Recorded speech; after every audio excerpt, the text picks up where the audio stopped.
Hello students, welcome to academy of accountancy and mathematics. आज हम class 9 का chapter 10 की एक्सरसाइज 10.4 करने जा रहे हैं। ठीक है, तो आइए शुरू करते हैं। पढ़ते हैं इसी का क्वेश्चन नंबर फर्स्ट। ठीक है, क्वेश्चन नंबर फर्स्ट में क्या कह रहा है बच्चों, पढ़ते हैं एक बार। तो कह रहा है to circles of radii 5 centimetre and 3 centimetre intersect at 2 points and the distance between their centres is 4 centimetre. Find the length of the common code. देखो क्या है, दो सर्कल्स हैं, ये फर्स्ट सर्कल हो गया और दूसरा वाला इससे छोटा है। ठीक है, इनके जो सेंटर्स के बीच का डिफरेंस है वो हमारे पास है 4 सेंटीमीटर। टोटल का टोटल 4 सेंटीमीटर, राइट। यहां से लेके यहां तक का डिस्टेंस। और ये जो छोटा वाला सर्कल है, इसकी जो रेडियस है वो 3 सेंटीमीटर है और इसकी जो रेडियस है वो 5 सेंटीमीटर, राइट। तो अब कहते हैं इनकी जो दोनों की कॉमन कोड है, मतलब इंटरसेक्ट कर रहे हैं ना, तो यहां से कॉमन कोड जो होगी उसकी लेंथ बतानी है हमें। बात समझ में आई? तो अगर मैं इसको O और इसको O डैश मान लू, राइट, इसको A मान लू, इसको B मान लू और इस पॉइंट को मैं मान लेता हूं C, राइट। अब मैं क्या करता हूं, O डैश A को मिला देता हूं और एक बार O और A को मिला देता हूं। ठीक है, इवन इसको O डैश के बजाय Q कर देते हैं। ठीक है, ये पॉइंट एक Q है एक O है, राइट, क्योंकि O डैश लगाना थोड़ा सा ऑड सा लगता है मुझे। अब देखो इसको मैं इरेज कर रहा हूं, यहां से लेके यहां तक की जो लेंथ है वो है 4 सेंटीमीटर, राइट, ये पूरी। अब मैं क्या करता हूं, let Q C is equal to x मान लेता हूं, राइट, यानी कि इस लेंथ को मैंने एक्स मान लिया। तो सी ओ कितनी हो जाएगी, देखो 4 माइनस एक्स हो जाएगी, नहीं हो जाएगी, 4 माइनस एक्स, राइट। ये दो चीजें समझ में आई। अब देखो जो सेंटर से मतलब जो रेडियस किसी भी कोड को जब बाइसेक्ट मतलब ये बाइसेक्ट करती है तो वो परपेंडिकुलर बाइसेक्ट करती है। ठीक है, ये कहने का मतलब अगर किसी भी लाइक कोई एक सर्कल है, इसकी कोड है, रेडियस जब भी नीचे की तरफ आएगी तो कोड को परपेंडिकुलर बाइसेक्ट करती है। बात समझ में? क्योंकि इसकी भी हमने थ्योरम मतलब 10th चैप्टर में इसकी भी थ्योरम है, कहता है कि जो सेंटर से आने वाली लाइन होती है कोड पे वो हमेशा परपेंडिकुलर बाइसेक्टर होती है। तो यानी कि ये जो है Q से लेके C तक जो लाइन आ रही है वो एक रेडियस ही है ना, रेडियस या लाइन आ रही है जो परपेंडिकुलर बाइसेक्ट कर रही है। यानी कि इससे हमें एक और चीज समझ में आई, क्या, कि AC इक्वल है CB के। बात समझ में? और हमें जो फाइंड करना है वो करना है AB की लेंथ। ओके, तो स्टार्ट करते हैं। देखो इन ट्राइंगल AQC है ना, AQC, ये देखो राइट एंगल ट्राइंगल बन रहा है तो इसमें पाइथागोरस थ्योरम लग जाएगी। तो पाइथागोरस थ्योरम लगाते हैं। देखो AQ का square is equals to AC का स्क्वायर प्लस QC का स्क्वायर, राइट। AQ का जो स्क्वायर है वो 5 का स्क्वायर हो जाएगा। भाई देखो ना, रेडियस ये भी रेडियस है, तो 5 का square is equals to AC मुझे नहीं पता और QC को मैंने x माना, यानी कि x का स्क्वायर। ओके, अब देखो अगर मेरे को AC की वैल्यू फाइंड करनी है तो क्या हो जाएगा, 5 का स्क्वायर 25 माइनस एक्स स्क्वायर। यहां तक की कहानी समझ में? आगे बढ़ते हैं। इन ट्राइंगल AOC, देखो अभी हमने ये वाला ट्राइंगल लिया, अब ये वाला ट्राइंगल लेते हैं क्योंकि दोनों में यही कोड बिल्कुल सेम है, ये वाली जो लेंथ है AC दोनों में सेम है, तो इस हिसाब से हम AC की लेंथ निकाल पाएंगे। देखो कैसे निकालते हैं। अब AO इसका मतलब OA का square is equals to AC का स्क्वायर प्लस OC का स्क्वायर हो जाएगा। ठीक है, तो ये हमारे पास हो जाएगा 3 का square is equals to AC हमारे पास नहीं है तो उसको एज इट इज छोड़ देते हैं और OC जो है वो हमारे पास 4 माइनस एक्स का होल स्क्वायर हो जाएगा। ओके, अब देखो 3 3 9 हो गया इज इक्वल्स टू AC ही रहा, AC का स्क्वायर 4 4 16 माइनस एक्स का स्क्वायर माइनस नहीं प्लस का प्लस एक्स स्क्वायर और माइनस 8x हो जाएगा, राइट। अब चेक करते हैं, AC स्क्वायर को यहीं छोड़ देते हैं, बाकी सबको इधर ले आते हैं। Minus 16 minus x square minus इधर आके प्लस हो जाएगा, x is equal to AC square.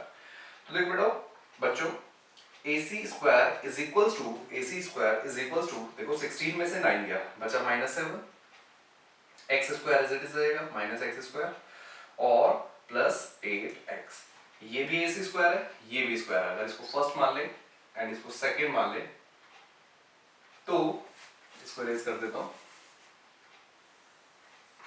From first and second. देखो फर्स्ट और सेकेंड में AC है, AC स्क्वायर है, दोनों ही इक्वल हो जाएंगे, यानी कि 25 माइनस एक्स का स्क्वायर इक्वल हो जाएगा -7 माइनस एक्स का स्क्वायर प्लस 8x, राइट। तो ये एक्स स्क्वायर से एक्स स्क्वायर कर लिया और 7 यहाँ पे माइनस करेंगे, इधर आके प्लस हो जाएगा, यानी कि 25 plus 7 is equal to 8x, right. और इन दोनों को प्लस करने पर 32 आ जाएगा, यानी कि 8x इज इक्वल टू 32 और x की वैल्यू जाएगी 32/8, यानी कि ये हमारे पास 4 कर गया, ठीक है। तो x की वैल्यू हमारे पास बेसिकली 4 आ गई है, ठीक है। अब जब x की वैल्यू 4 आ गई है तो हमें क्या निकालना है भाई, क्या निकालना था, AC ना। तो AC ये रहा, तो AC square is equals to 25 का 25 माइनस x का स्क्वायर यानी कि 4 का स्क्वायर।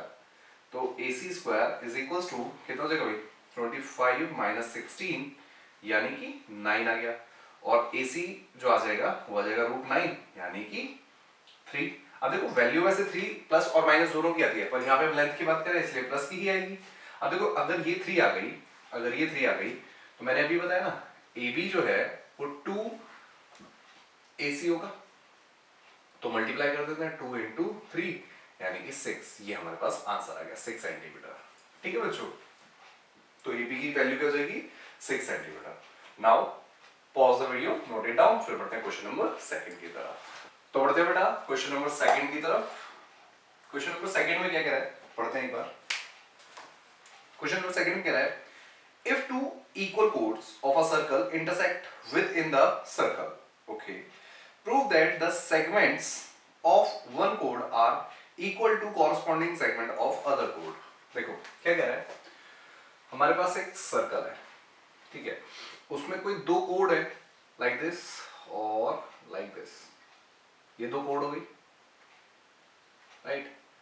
अब ये एक दूसरे को इंटरसेक्ट करती है, हम मान लेते हैं ये इंटरसेक्ट कर रही है O पे, नहीं O नहीं बोलते इसको, है ना, इसको बोलते हैं Q, राइट। इसका सेंटर Q की O है, राइट। अब हमें बताना है कि ये और ये दोनों इक्वल है, हम इनको नाम दे देते हैं, ये हो गया A, ये हो गई B, ये हो गई C और ये D। हमें क्या बताना है, QD इक्वल है QB के, राइट। हमें गिवन क्या है, सारी चीजें लिख लेते हैं। सबसे पहले गिवन है कि AB इक्वल है CD के, two chords are equal, right, and intersect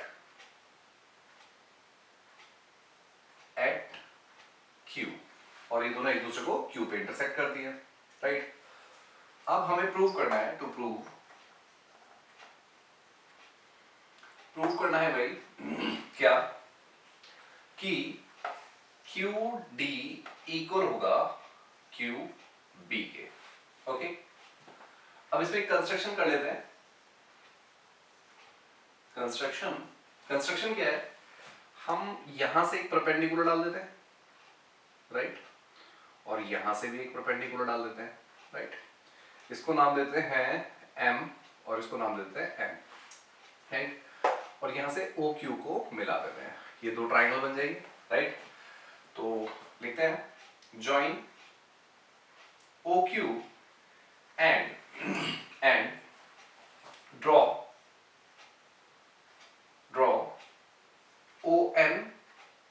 ON perpendicular to AB and OM perpendicular to CD, right. तो ये भी सारी चीजें क्लियर हुई। हमने क्या क्या किया, ये कंस्ट्रक्शन थी, कंस्ट्रक्शन के हिसाब से इनको डॉटेड लाइन बना देता हूं, राइट। तो ये हमारी कंस्ट्रक्शन हो गई। अब स्टार्ट करते हैं प्रूफ। देखो बच्चों, ये वाले जो क्वेश्चन है बिल्कुल सेम इसी पैटर्न से करने हैं। सबसे पहले गिवन लिखना है, उसके बाद जो प्रूव करना है वो लिखना है, ठीक है। देन कंस्ट्रक्शन अगर है, इफ है तो कंस्ट्रक्शन करनी है, उसके बाद जाके प्रूफ स्टार्ट करना है। देखो सबसे पहले इन ट्राइंगल कौन सा, दोनों में से यही दोनों ले लेते हैं, है ना, इन ट्राइंगल यही दोनों O N Q and triangle triangle O M Q, right. इसमें चेक करो, सबसे पहले ओ क्यू इक्वल हो जाएगी ओ क्यू के, कॉमन है ना, कॉमन। उसके बाद देखो angle O N Q equal होगा एंगल ओ एम क्यू के, ईच 90 डिग्री, भाई परपेंडिकुलर ना। और और क्या इसमें इक्वल होगा, यस, ओ एन इक्वल हो जाएगी ओ एम के, है ना, क्योंकि इक्वल कोड पे जो परपेंडिकुलर आता है वो हमेशा इक्वल होता है, ठीक है। ये भी हमने इस चैप्टर में पहले पढ़ा हुआ है।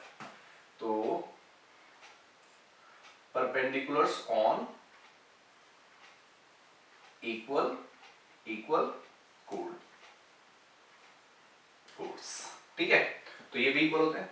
आगे बढ़ते हैं, देखो ये तीन चीज होने पर triangle O N Q equal हो जाएगा, इक्वल कॉन्ग्रुएंट हो जाएगा एंगल ओ एम क्यू के by S A S, right. और जैसे ही ये दोनों अगर इक्वल यानी कि कॉन्ग्रुएंट हो जाएंगे तो इसका मतलब ओ क्यू एम इक्वल हो जाएगा क्यू एम के, right, by C P C D, right. First equation हो गई हमारे पास, ओके। सेकंड में देखो, सेकंड ए बी इक्वल है सी डी के, राइट। अगर मैं इसका हाफ कर दूं दोनों, half of A B equal हो जाएगा हाफ ऑफ सी डी। तो देखो हाफ करने पर अगर मैं हाफ करूंगा तो मेरे पास क्या निकल गएगा, अगर ए बी का हाफ क्या ए एन निकल के आएगा नहीं आएगा, तो मैं इसके प्लेस पे ए एन लिख सकता हूँ, राइट। देखो ना ए बी का हाफ ए एन, क्योंकि हाफ पे तो परपेंडिकुलर बाइसेक्ट कर दिया, और सी डी का हाफ हो जाएगा सी एन, राइट। ये मेरे पास सेकेंड इक्वेशन हो गई, ओके। अब देखो आगे बढ़ते हैं, क्या करते हैं, अगर हम फर्स्ट और सेकंड को प्लस कर दें, किसको, फर्स्ट और second, adding first and second. देखो फर्स्ट और सेकंड को ऐड करने से हमें क्या फायदा मिलेगा, हमारे पास यहां से लेके यहां तक की लेंथ इक्वल मिल जाएगी, यानी कि ए क्या था भाई, Q N plus A N is equals to O M plus C M, O M plus C M, right. अब देखो जब हम इन दोनों को प्लस करेंगे, इन दोनों को प्लस करेंगे तो देखो ओ ए एन और ओ क्यू हमारे पास बन जाएगा ए क्यू, और ऐसे ही यहां से हमारे पास बन जाएगा सी क्यू। तो ये दोनों भी इक्वल हो गए, ये हमारे पास हो गई थर्ड इक्वेशन, राइट। और ओके, अब देखो यहां पे मैं लिख देता हूं गिवन, राइट। अब हमें यही चीज गिवन है ना, यानी कि A B equals to C D, ये हमें गिवन है, इसको हम नाम दे देते हैं फोर्थ, राइट, नाम दे देते हैं फोर्थ, ठीक है। अब क्या करें, अगर ए बी में से ए क्यू हटा दें, ए बी में से ए क्यू हटा दें तो बी क्यू बचेगा या नहीं बचेगा, तो यही तो हमारा प्लान था, सब्सट्रैक्ट थर्ड फ्रॉम फोर्थ, भाई इन्हीं दोनों को तो इक्वल करना था, देखो ना आ गया, ए बी में से माइनस कर दो A Q is equals to C D में से माइनस कर दो C Q, right.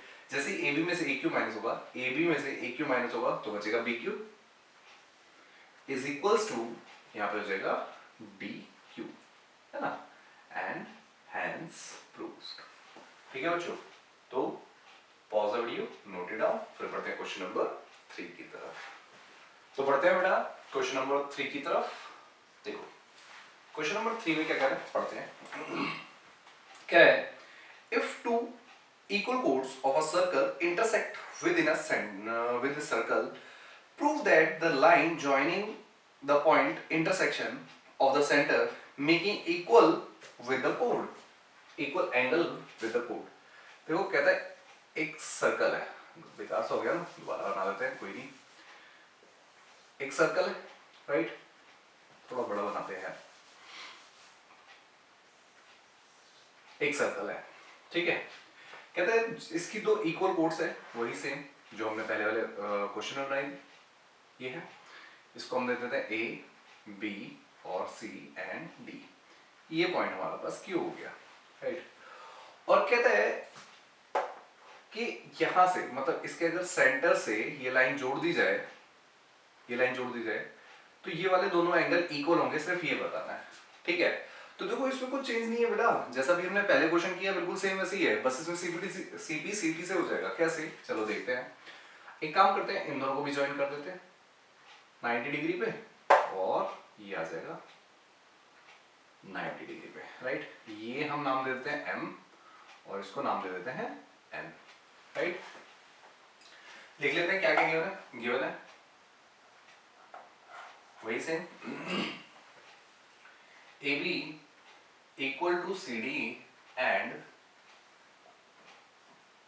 intersect at Q, ठीक है।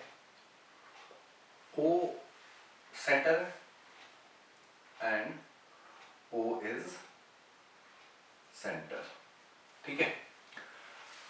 प्रूव क्या करना है, टू प्रूव, क्या प्रूव करना है भाई, इनके बीच जो एंगल बन रहे हैं, है ना, इनके बीच जो एंगल बन रहे हैं, यानी कि एंगल MQO इक्वल होगा एंगल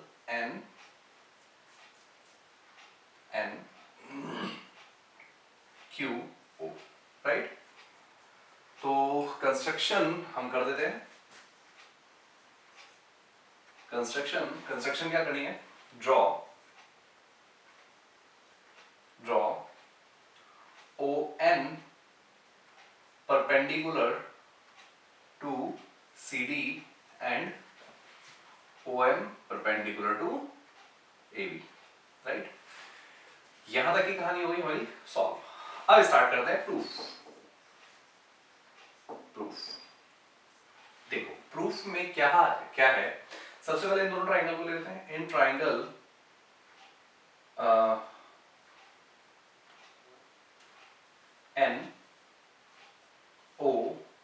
NOQ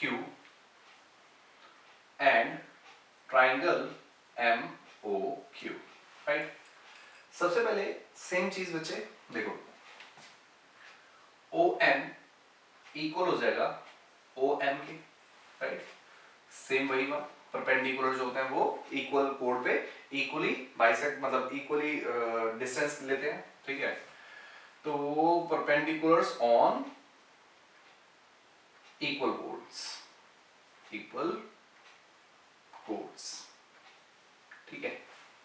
उसके बाद सेम वही चीज OQ इक्वल हो जाएगी OQ के, है ना, कॉमन।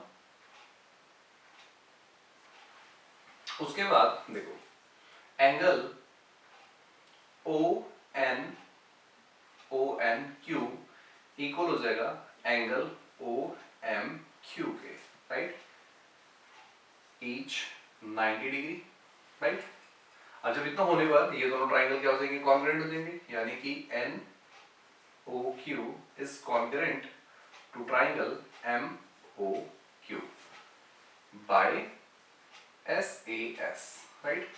अब ये दोनों ट्राइंगल कॉन्ग्रुएंट हो गए तो इनके सारे के सारे कॉरस्पॉन्डिंग जो एंगल्स होंगे और साइड्स होंगी वो इक्वल होंगी, है ना। तो वही कर देते हैं, एंगल NQO इक्वल हो जाएगा angle MQO by CPCD and hence proved, क्योंकि यही हमें प्रूव करना था, ठीक है बच्चों। तो pause the video, note it down, फिर मिलते हैं क्वेश्चन नंबर 4 में।